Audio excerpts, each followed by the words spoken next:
Los voy a invitar a que abran la Biblia en la segunda carta del apóstol Pablo a Timoteo, en el capítulo 2, y vamos a darle lectura a los versículos del 10 al 13. Y dice así la palabra del Señor. Segunda Timoteo 2, 10 al 13. Paso a recordarles que en la clase 2 y 3 y más también en el catecismo de la mañana, estamos procurando que sus hijos, nuestros hijos, aprendan a buscar en la Biblia. Así que aquellos niños que no tengan Biblia, por favor, cómprenle una. Que no usen el celular para la Biblia, ya, cómprenle una Biblia y enséñenle a buscar los pasajes bíblicos. Si hay alguien que no sepa buscar, yo le puedo enseñar para que le enseñe a su hijo, ¿ya? Y déjenme decirle que hay niños que no tenían idea cómo buscar. Bien, encontraron 2 Timoteo 2, del 10 al 13, dice así. Por eso todo lo soporto por causa de los escogidos, para que ellos también obtengan la salvación que es en Cristo Jesús con gloria eterna. Palabra fiel es esta: si morimos con Él, también viviremos con Él. Si sufrimos, también reinaremos con Él. Si lo negamos, Él también nos negará. Si somos infieles, Él permanece fiel. Él no puede negarse a sí mismo. Oremos al Señor. Señor, te damos gracias por esta tu palabra y te pedimos que en este último sermón de acercarnos, Señor, a tu carácter, a tus atributos, puedas hablarnos también como en el resto de la serie. Te agradecemos, Señor. Permítenos ver tu fidelidad, Señor, y tu constancia, tu veracidad, Señor, en lo que dices. Te agradecemos y oramos en el nombre de Jesús. Amén. Vamos a tratar hoy día el atributo de la fidelidad de Dios.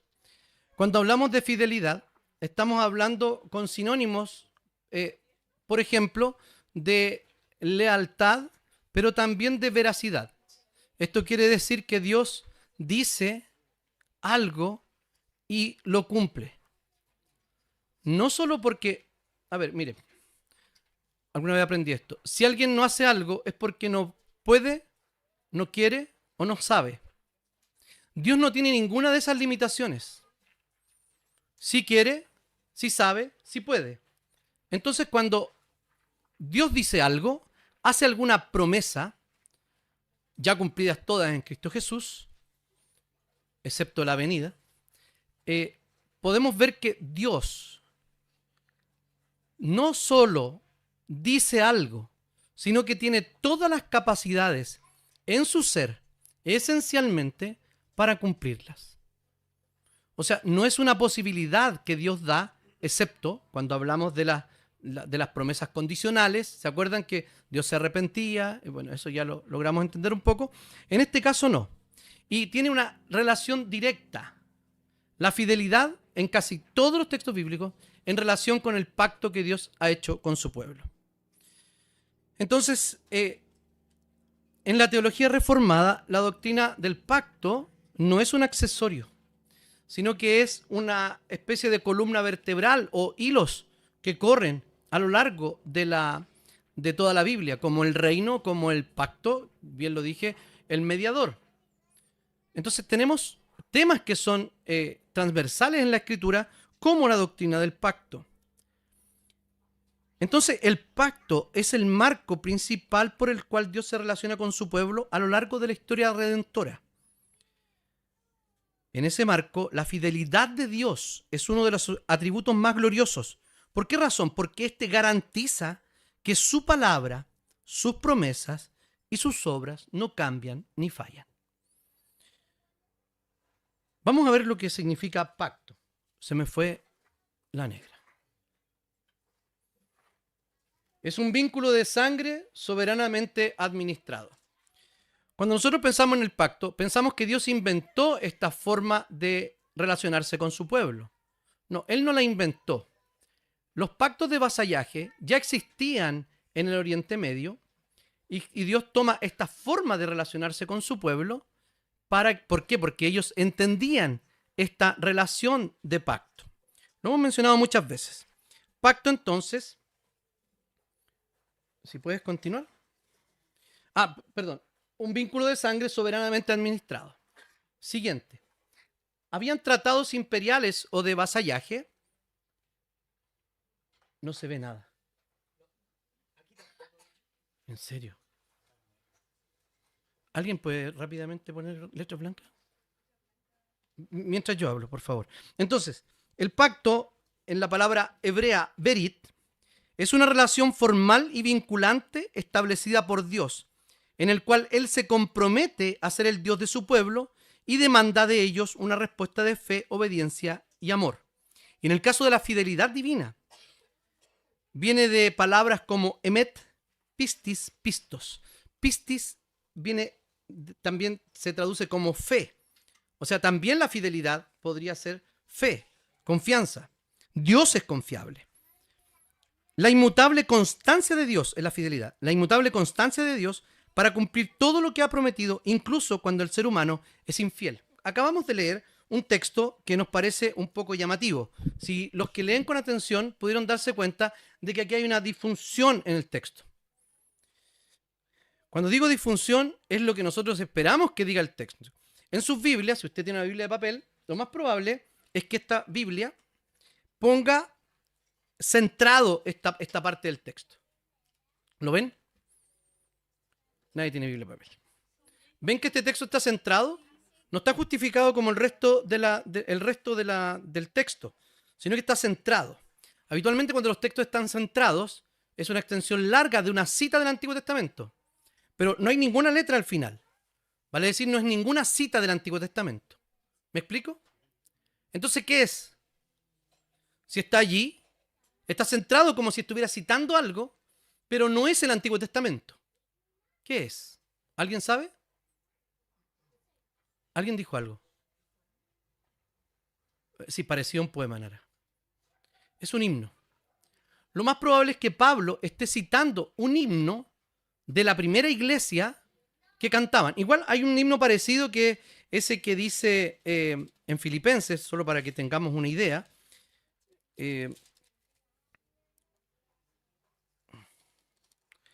Recuerden el texto de Filipenses, que hay entre ustedes el mismo sentir que hubo en Cristo Jesús. Y lo dice, quien siendo hombre, tomó forma de Dios, no estimó el ser igual a Dios como cosa que aferrarse, etcétera, etcétera. Ese probablemente también es un himno de la iglesia primitiva, el del despojarse de sí mismo. Bien, entonces miremos un poquitito para nuestra introducción, para entender este texto, luego vamos a ver otros textos de la Biblia. Dice, si morimos, la primera letra, la primera línea dice, si morimos. ¿Cuál es el contraste que pone? También viviremos con él. O sea, ¿el contexto cuál es? El contexto de 2 Timoteo es que hay una iglesia que está siendo perseguida. ¿Sí? Entonces, si sufrimos, si morimos, porque sí tenían riesgo de morir, no es que alguien estaba enfermo de cáncer o estaba viejito, no. Tenían riesgo de morir por la persecución de los romanos que había en esa zona. Éfeso específicamente. Si morimos con él, también viviremos con él. Eso está claro, ¿no? Gracias. No, quédate ahí nomás. Ya voy a hacer ese paréntesis. Si sufrimos, lo contrario o la recompensa, ¿qué sería? También reinaremos con él. Segunda línea. La tercera línea dice, si lo negamos, él también nos negará. ¿Qué está diciendo acá? Está diciendo que en el contexto de la persecución, cuando los creyentes mueren, van a vivir con Cristo, después de muertos. Si sufren, van a reinar. Apocalipsis nos dice que los creyentes muertos están reinando con Cristo. Y luego dice, si lo negamos, Él también nos negará. Está hablando de aquellos que, en medio de la persecución, dejan su fe en Cristo para salvar su vida. Y luego dice lo siguiente, en la cuarta línea, si somos infieles, ¿qué debería decir aquí? ¿Qué debería decir aquí según la estructura de este himno? ¿Qué debería decir? Si somos infieles, entonces él también será infiel. Cuando dice si somos infieles, está hablando a la ley de Dios y también en este contexto de persecución. Ser infiel a Jesús sería no confesarlo delante de los hombres porque está siendo puesta en peligro mi vida. Si somos infieles, luego dice, Él permanece fiel. Y esta es la disfunción que hay aquí. Porque no son actos, no es un acto simplemente de fidelidad. La negación no es, él también los negará, no pertenece al carácter de Dios. Pero cuando dice que Dios es fiel, está hablando de la esencia misma de Dios, de fidelidad a sus palabras y respecto a su pacto. Él permanece fiel y termina la canción diciendo, Él no puede negarse a sí mismo. ¿Qué significa cuando uno se niega a sí mismo? Es cuando dice algo y luego no lo cumple. Ahí se negó. Dios no hace eso porque no puede. Porque Él actúa conforme a sus propios atributos y a su propia esencia. Y Dios es fiel, Dios es veraz, dice la verdad y hace lo que cumple lo que dice. Los pactos de vasallaje, solo para entenderlo, había una benevolencia real. Un rey le decía al vasallo, bien, tú eres, yo te voy a proteger y tú me vas a servir. Había una lealtad, habían reglas, perdón, el preámbulo y el prólogo es el contexto en el que se da el pacto. Por ejemplo, iba y estaba siendo gobernado por otro reino, llega el rey y les dice, ok, miren, yo los libré de acá, ¿les parece conocido? Yo los libré de esto, pero ahora van a ser mis hijos o van a ser mis protegidos. Y les explica por qué. Luego hay una lealtad vasalla. Eso quiere decir que el rey que conquistó o reconquistó ese pueblo le está diciendo que hay reglas en ese pacto y hay expectativas que tiene de ellos. Y las consecuencias pueden ser bendiciones o maldiciones. ¿Ok? Bien.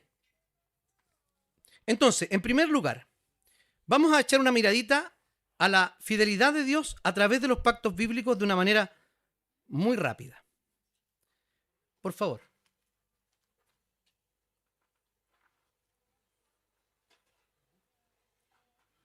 Ya, ahí está bien. El primer pacto es el pacto con Adán, también llamado en la teología reformada pacto de obras. ¿No están mis alumnos intermedios acá? No, no hay nadie. ¿O si están? Ah, no, es que hoy día no hubo intermedios, parece. No, ya, no importa. Es que hoy día hablamos de esto. ¿Y saben qué? Que lo entendieron. Pacto de Dios con Abraham. Le dice, no comas del árbol del conocimiento, del fruto del árbol del conocimiento del bien y del mal. Porque si comes ciertamente... ¿Y qué dije? ¿Y cómo es? Corten esto, por favor. Qué vergüenza. Adán. Le dice a Adán que no coma del fruto, sino ciertamente morirá. ¿Qué hace Adán? Comió. El contexto ya lo sabemos. Eva escuchó, miró, comió, le dio a su marido y él comió. Punto. No cumplió la orden del pacto. Como era un pacto de obras, iba inmediatamente a sufrir las consecuencias. Y ciertamente lo sufrieron. Dice que ellos se vieron desnudos, tuvieron vergüenza, se escondieron. Adán le echa la culpa a Eva y todo pasa por una cuestión particular. Lo primero que ellos tienen es una desconexión con Dios y consigo mismo. O sea, estaban muertos espiritualmente. Tienen una desconexión entre ellos porque se ven desnudos y se tienen vergüenza. Tienen una desconexión también, y con Dios, se esconden para que Dios no los vea. Y hay una desconexión también con la naturaleza. O sea, la naturaleza después de la condena les iba a ser adversa. Y también iban a morir físicamente, porque ya murieron. Entonces, prácticamente son como 6 aspectos de la muerte. Muerte es separación. Y todos esos elementos son separación. Entonces, el Señor le da inmediatamente una promesa y le dice, establece un pacto con ellos y les dice que la simiente de la mujer va a aplastar la cabeza de la simiente de la serpiente. Y es la primera promesa mesiánica, el primer anuncio del Redentor. Pero también tenemos en este pasaje, como le explicaba a los niños durante el catecismo, dice que al final del capítulo 3, dice, echó fuera, no, perdón, estoy en el capítulo 3, bien dije.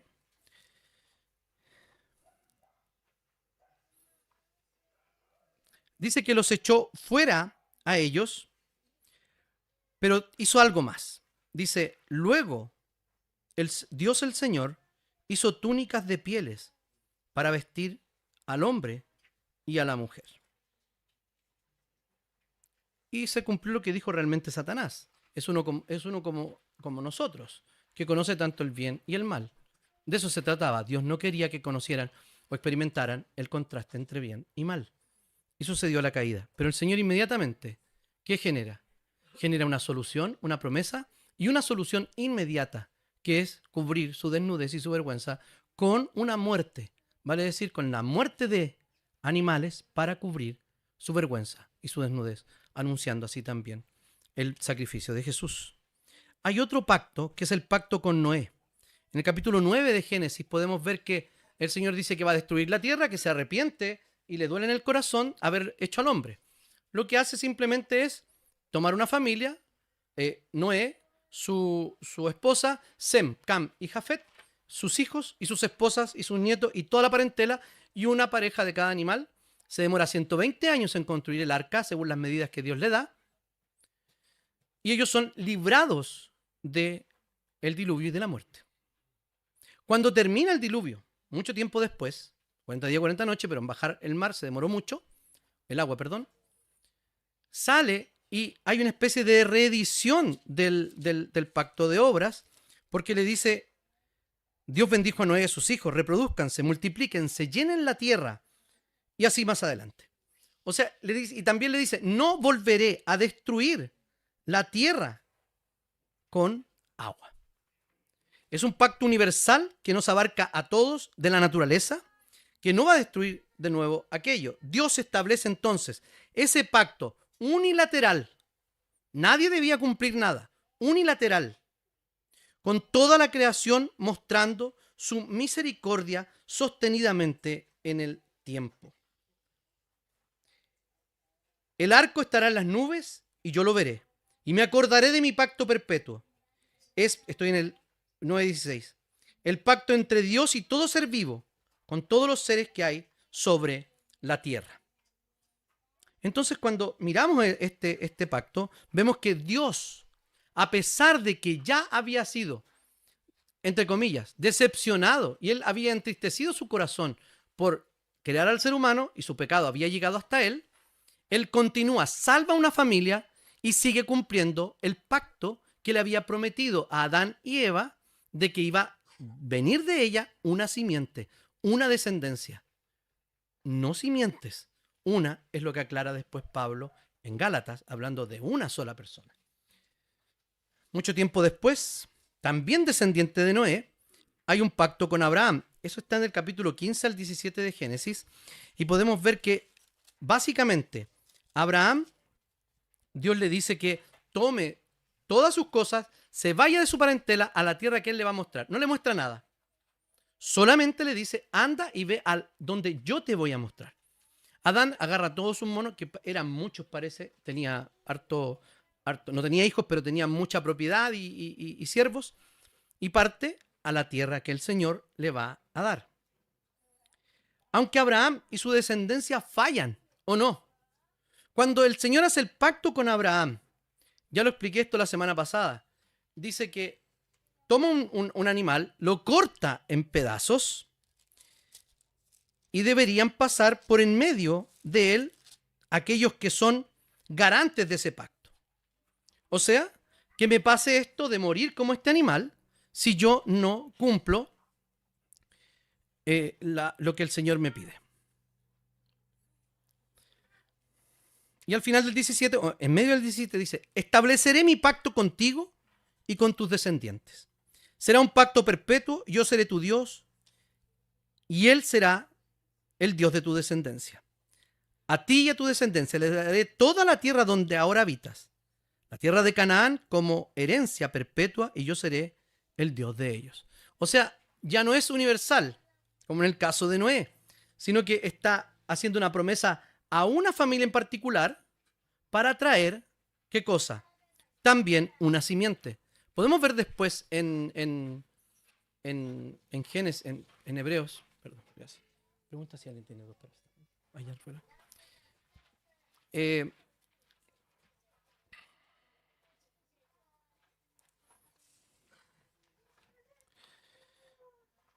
este establecimiento del pacto, como dije, podemos ver que Abraham, no cumpliendo el pacto, el Señor le hace una promesa y esa promesa la cumple. ¿Saben por qué? Algunos dirán, pero si Israel nunca ocupó la tierra que Dios le dio.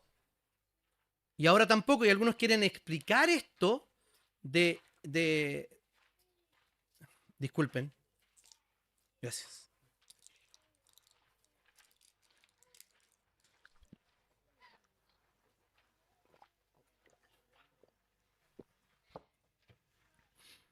Explicar este conflicto del Medio Oriente con estos textos. No, para nada. No hay explicación allí. Las explicaciones son otras. Lo que sabe Abraham, según Hebreos, es que no era la tierra aquella la que iba a heredar, según Hebreos capítulo 11, sino que era la tierra que Dios le había dado allá en el futuro. Y no está hablando de una tierra onírica, espiritual. Está hablando de una tierra real. Y no les va a dar la tierra prometida para nosotros.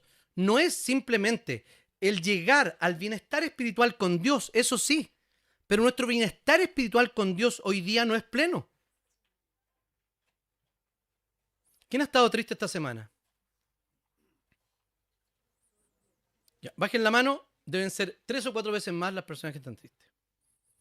¿Cuántos hemos pecado? ¿Cuántos hemos negado al Señor? Entonces hay un problema durante este periodo también, que aunque somos creyentes, todavía hay una tendencia de pecado en nosotros. Y también dolor, producto también del pecado original. Enfermedades, los cristianos se mueren de cáncer, los atropellan, mueren caídos de un edificio, etc. La gente se muere. Y se muere como Dios quiere. Cuando lo que está diciendo acá es que aunque Abraham y su descendencia fallan, fíjense que todos fallan, el Señor permanece fiel a su promesa, porque como decía Pablo a Timoteo, Él no puede negarse a sí mismo. Lo que les decía sobre pasar por en medio de los animales, lo que hace Dios es pasar Él mismo por en medio de todos los animales. Y Abraham, ¿saben lo que le pasó en ese minuto? Se quedó dormido. Dice, tampoco dudó por incredulidad de la promesa de la promesa de Dios, sino que se fortaleció en la fe y dio gloria a Dios. Está hablando de Abraham. Plenamente convencido de que el pacto era también poderoso para hacer todo, que Dios era poderoso para hacer todo lo que había prometido. Leí mal porque tengo una nota arriba y leí pacto en vez de... Voy a leerlo de nuevo. Tampoco dudó por incredulidad de la promesa de Dios, sino que se fortaleció en fe y dio gloria a Dios, plenamente convencido de que Dios era también poderoso para hacer todo lo que había prometido. Está hablando sobre la confianza que tenía Abraham en Dios y dice que esa justicia le fue tomada, esa fe le fue tomada por justicia. Dios cumplió la promesa trayendo al Mesías y hoy día hay un nuevo pueblo. ¿Y cómo se les llama a este nuevo pueblo? ¿Los hijos de quién? Los hijos de Abraham. ¿Y quiénes son hijos de Abraham? Los que tienen su misma fe. Y esos somos todos nosotros. Los lleva al Sinaí, los lleva a Gosén, a Egipto. ¿Y qué pasó aquí? Empieza a fortalecer el pueblo. El pueblo se fortalece tanto que los egipcios se asustan. Una nueva dinastía, no la que los había recibido, los esclaviza y están allí un periodo aproximado de 400 años. esclavizados. Dios compromete su bendición con ellos. ¿Qué es lo que hace primero? Lo que hace es ir a Egipto, hablar con Moisés, darle una misión, ponerle al lado a Aarón, anunciar que él venía a liberar en nombre de Yahvé al pueblo.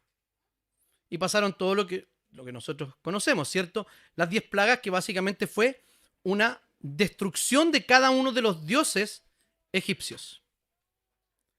Pero luego le dice, lo saca al desierto, ya eran, te voy a hacer mi pueblo, pero primero lo libera.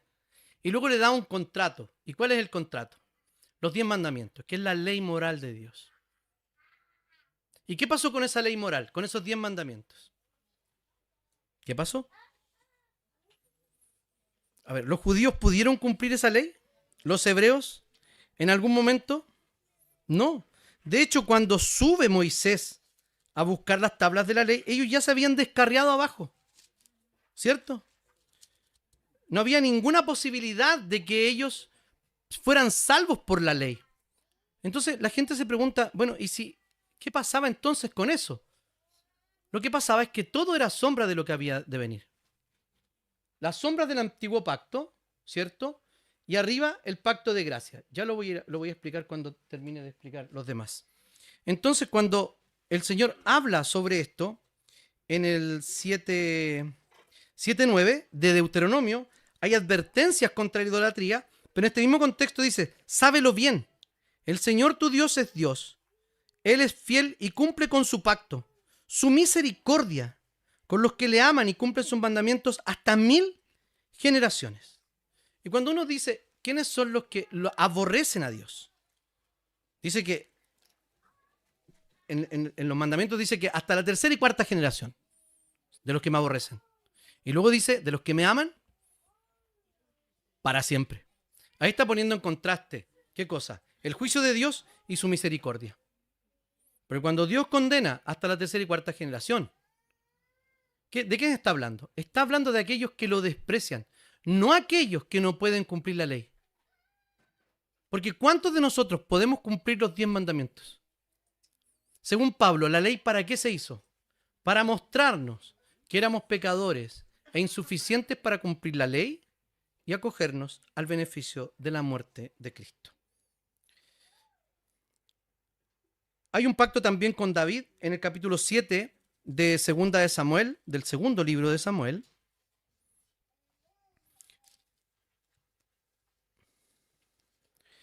En el 25 dice, ahora, Señor Dios, confirma para siempre la promesa que me has hecho a mí y a mi familia, y haz todo lo que has dicho. Cuando vemos esto acá, estamos hablando de un elemento más del pacto, que sería también sombra. Todos esos pactos allí anuncian a Jesús, pero ninguno de ellos está fuera del pacto de gracia. Vale decir que no hay 2 pactos, uno la ley y otra la gracia. No, hay un solo pacto, porque todos, excepto el de obras, todos los otros pactos, el Señor no destruye a su pueblo. Tampoco lo hizo con Adán. ¿Y por qué también ahí hay gracia? Porque Adán, a pesar de haber pecado, ¿qué pasó? Cristo también murió por ellos. Porque ellos confiaron en ¿qué? Tenían la promesa, confiaron en la promesa de Dios, así como todos los santos del Antiguo Testamento. La única diferencia con nosotros es que ellos tenían fe en ¿qué? En lo que había de venir. ¿Y nosotros en qué tenemos fe? ¿Quién ha visto a Jesús? ¿Tenemos fe en qué? En lo que ya sucedió. Vale decir, mirando hacia el futuro o hacia el pasado. Somos salvos única y exclusivamente por la muerte de Cristo. El nuevo pacto que menciona Jeremías se refiere a la venida de Cristo. Ahí se inicia la última fase, podríamos decirlo así, del pacto de gracia, o la consumación, o el inicio de la consumación del pacto de gracia, hecho con Abraham. Dice que nadie le enseñará a otro, que habrá un perdón pleno, que habrá un nuevo corazón, que la relación será directa del pueblo con Dios. Y es precisamente como Hebreos capítulo 10, versículo 23, dice que Jesús es mediador y el mejor mediador de un mejor pacto que es el nuevo pacto. La fidelidad de Dios, entonces, la vemos en toda la historia de la redención. Realidad y cumplimiento en Cristo. Todo esto se anunció. ¿Por medio de qué? Por medio de hechos históricos, por medio de personajes, por medio de ceremonias. Ya lo vimos en Levítico, ¿no es así? Todo esto se anunció ¿para qué? Para apuntar a una única realidad y cumplimiento que es Cristo Jesús. No hay otro cumplimiento. No podemos esperar que a esto nosotros podamos agregarle algo con nuestra fidelidad.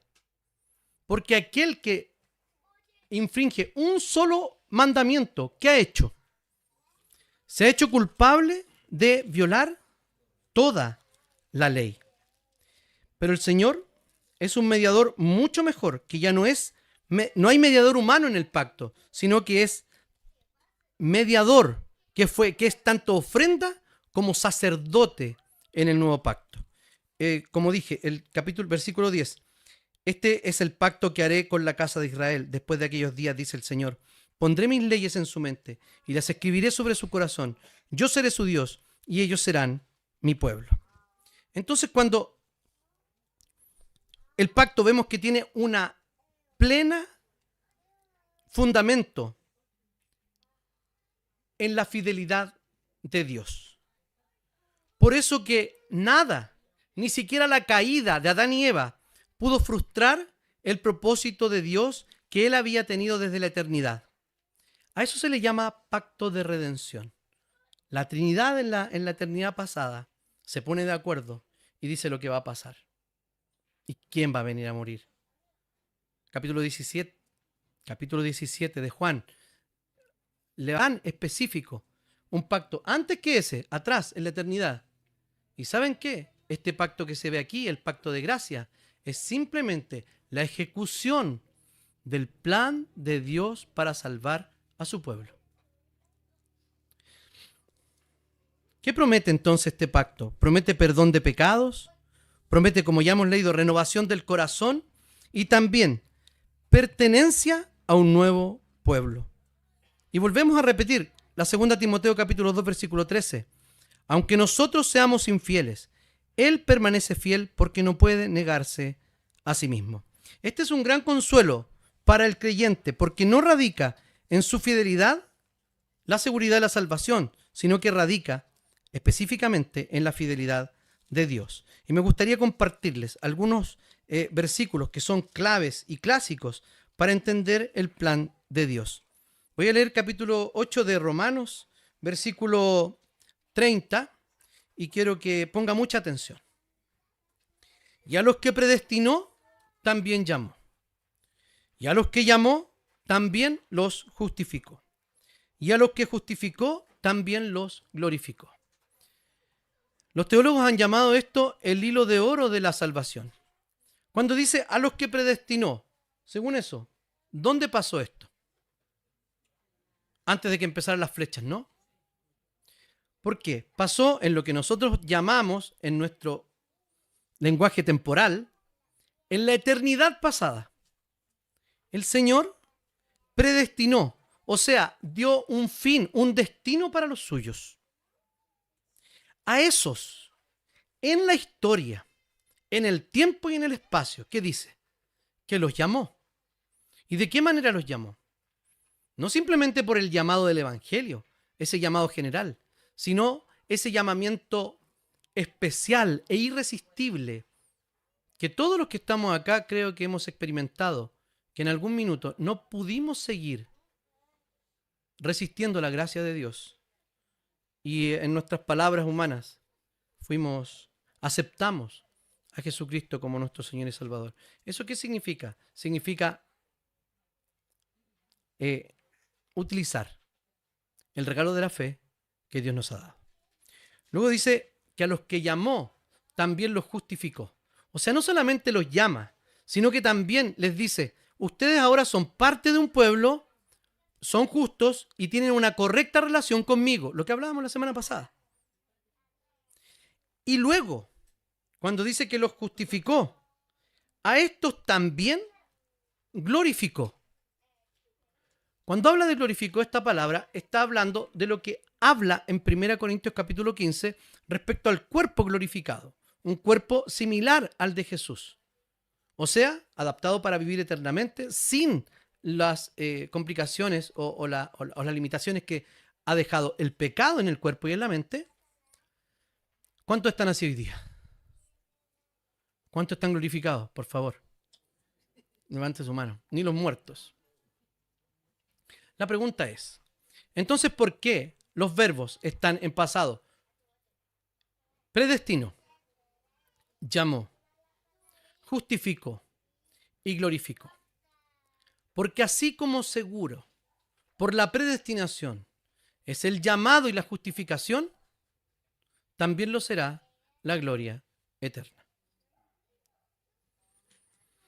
El Señor hace que los suyos sean perseverados hasta el fin. El apóstol Pablo dice en Filipenses 1:6 que él está persuadido o completamente convencido que aquel que empezó la buena obra en los filipenses, dice que la perfeccionará hasta el día de Jesucristo. ¿Qué quiere decir esto?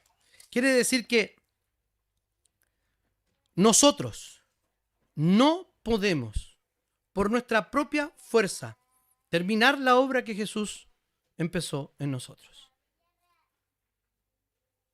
Lo voy a leer textual para no pecar. Estoy persuadido de que el que comenzó en ustedes la buena obra, la perfeccionará hasta el día de Jesucristo. Cuando hablamos de perfeccionar, hablamos de que Dios, por medio de las situaciones de la vida,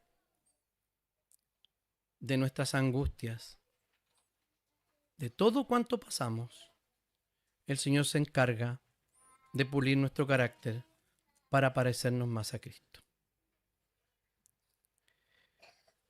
Cuando el Señor moldea el carácter, ciertamente puede haber dolor, ¿o no? Pero no nos podemos arrancar de Dios. Él preserva a los suyos hasta el fin. ¿Y qué nos motiva esto? Nos motiva que nosotros estamos sustentados, como les decía a Timoteo, que estamos sustentados en la prueba. Porque sí, aunque seamos infieles, estaba hablando de la persecución, Él permanece fiel. O sea, ¿qué está diciendo? Miren, ustedes prometieron cosas conmigo y no las cumplen. Pero lo que yo les he prometido no depende de lo que ustedes hacen por mí, porque el Señor ya hizo todo por nosotros. Entonces, esa seguridad en la fidelidad divina debería traer tranquilidad a nuestro corazón. Y como dijimos, como último punto, en Cristo la fidelidad del pacto es cumplida y garantizada. Entonces, la fidelidad de Dios no es simplemente una afirmación que Dios hace, una idea abstracta, sino que se cumplió, Dios le puso acción a sus palabras. ¿Han escuchado eso? El Señor dijo algo, pero no simplemente lo dijo, como muchas veces nosotros decimos, palabras huecas. Sin embargo, Él vino y dice que se encarnó y se reveló plenamente como mediador de un nuevo pacto. Porque todas las promesas de Dios son en el sí y en el amén. Está diciendo que la afirmación de Dios es Jesucristo. Que Él va a cumplir todas las promesas. ¿Y saben cuál fue el principal amén de Dios a la obra de Cristo? Que el Señor anunció cada vez que iba a morir, dijo que iba a resucitar. Todo lo podía cumplir o hacer como que lo cumpliera, ¿cierto? Tus pecados te son perdonados. Por eso que Jesús después decía, levántate y anda. Y le decía, ¿qué es más fácil decir? ¿Tus pecados te son perdonados o levántate y anda? Claramente era más fácil decir, tus pecados te son perdonados, pero lo respaldaba con un hecho milagroso. Entonces, el sí o el amén de Dios en el caso de Jesucristo es que Jesús va a cumplir todo lo que Él nos ha prometido.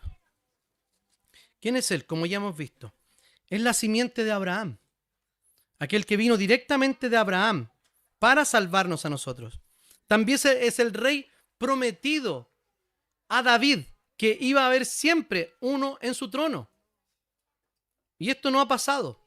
Jesucristo está hoy día reinando y los suyos, los santos muertos, hoy día reinando con Él. Él también fue un siervo fiel del Señor. Esto quiere decir que Él cumplió la ley. Esto no es cualquier cosa. Se fijan cuando nosotros oramos, muchas veces decimos, en el nombre de Jesús, ¿cierto? Pero ¿a qué apelamos habitualmente? Apelamos a su muerte, porque Él murió por nuestros pecados, te pedimos por Jesús, por su sangre, por su sacrificio. Pero muchas veces dejamos de lado la vida. Porque si no hubiese vivido la vida que vivió, entonces no hubiese podido morir la muerte que murió. Porque solamente un cordero perfecto y sin mancha podía redimir el pecado de las personas. Y esto pasaba cada año en Israel. Pero como este cordero es eterno y es Dios mismo, entonces los efectos de su vida y de su muerte son permanentes en aquellos por los cuales murió. Entonces, como dijo alguien por ahí, Jesús vivió la vida que nosotros debíamos vivir y sufrió la muerte que nosotros merecíamos morir. Entonces Jesús es nuestro sustituto perfecto, nuestro fiel sumo sacerdote que intercede por nosotros ante el Padre. Dios entonces no solo hace promesas, como dije, sino que da a su propio Hijo como prenda que Él las cumplirá. Dice Romanos capítulo 8 en el 32, el que no escatimó ni a su propio Hijo, sino que lo entregó por todos nosotros, ¿cómo no nos dará también con Él todas las cosas? En Cristo entonces el pacto tiene una base inquebrantable. ¿Por qué razón? Porque la venida de Cristo es el acto maravilloso de la fidelidad de Dios. ¿Saben por qué es inviolable el pacto? A diferencia del pacto en el Sinaí, el nuevo pacto no puede ser quebrado, porque no depende de la voluntad humana. El pacto en el Sinaí, la ley, estaba mostrada para decir, miren lo insuficientes que son para cumplir estos 10 preceptos. Y ojo, que si violan uno, violan todos.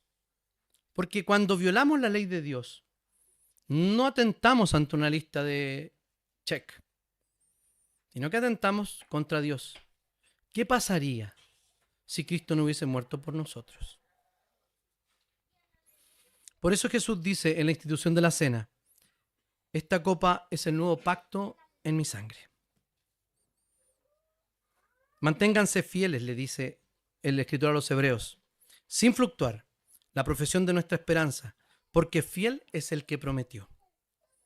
También el Señor nos da una promesa escatológica, y es imposible hablar de fidelidad y del pacto de Dios sin citar la consumación total y cumplimiento del pacto de gracia.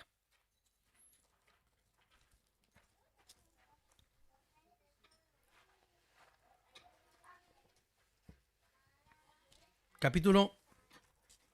capítulo voy a leer? Por lo menos, ¿qué libro voy a leer?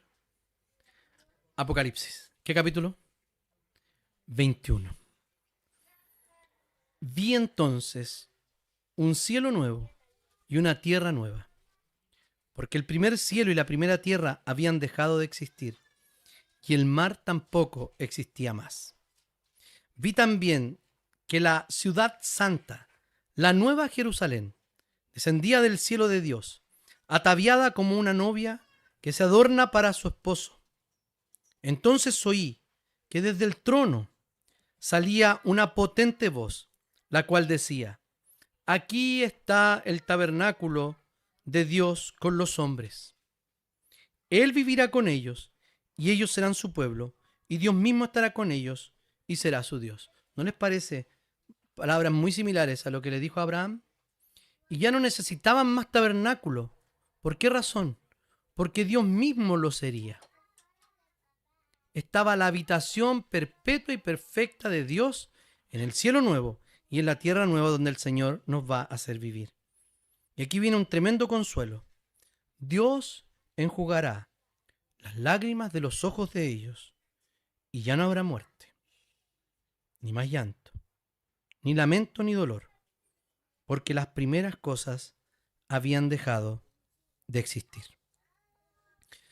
Dios habita con su pueblo eternamente, cumpliendo todas las promesas que ha hecho en la Escritura.